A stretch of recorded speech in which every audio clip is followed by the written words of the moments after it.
Hello, today on this DSM Video Solutions, we will be covering how to identify the expired digital workplace or SmartIT iOS certificate. In the past, BMC used to provide complimentary certified provisioning profiles packaged with our IPAs, which are the Apple device installers. And per Apple's requirement, yearly, you have to renew those. And what we'll be going over here is when these expire, the symptoms you will see, and which takes us to the next slide. Here, when the iOS certificate is expired on the provisioning profile for the installer, on a device that has never had Digital Workplace or SmartIT app installed on it, you will consistently see this error here. Once it fully downloads and starts installing, you will get an error message that pops up which says unable to download app. Digital Workplace could not be downloaded at this time. When this occurs, the one way you can verify that the certificate has expired is to download the .ipa from the server to your local machine, and it's usually under this directory here, SmartIT MyIT IPA /download. And then once you download it, you can change it from a .ipa to a .zip, which allows you to open it. And when you drill down into that zip file, under payload /myit.app, there will be a file called embedded.mobile provision. What you want to do here is open that file in a text editor and search for the text string here, which is expiration date.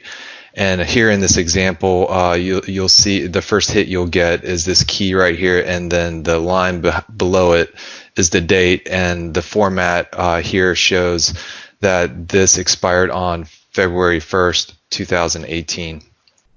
So if you run across this issue, the way to resolve this is using your own company's Apple Enterprise account.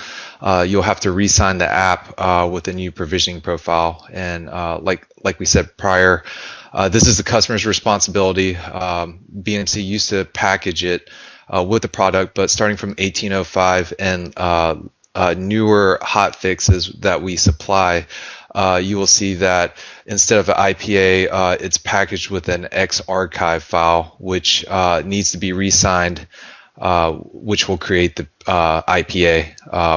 And you have to do this yearly, and this is a requirement by Apple. We have detailed steps and instructions and videos on the doc link here, and also please look at KA 153118 for more details on this.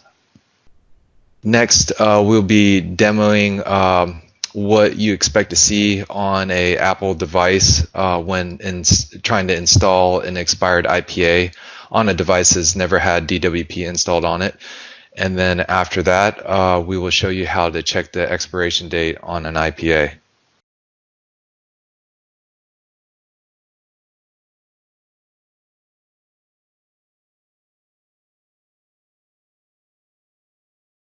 Now I'll go into demoing how to validate the expiration date on your .ipa. First, you would actually grab the IPA off of your DWP SmartIT server, and then download it locally or copy it locally to your machine. Here I have a Digital Workplace IPA, and this applies as well for a SmartIT IPA file as well. So what you would do here is once you've downloaded it, you would change it from a .ipa to a .zip. Which I'm doing here, and then once you change that, this allows you to open this file, which I'll do now. And then once you access the zip file, go into payloads, myit.app, and then you will scroll down until you get down to the E's, and the file you want to open in a text editor is embedded.mobile provision. And then the text string you want to search against is expiration date. And the first hit you get is the expiration date. And here you can see that this IPA expired August 6th of 2018. Thank you for your time.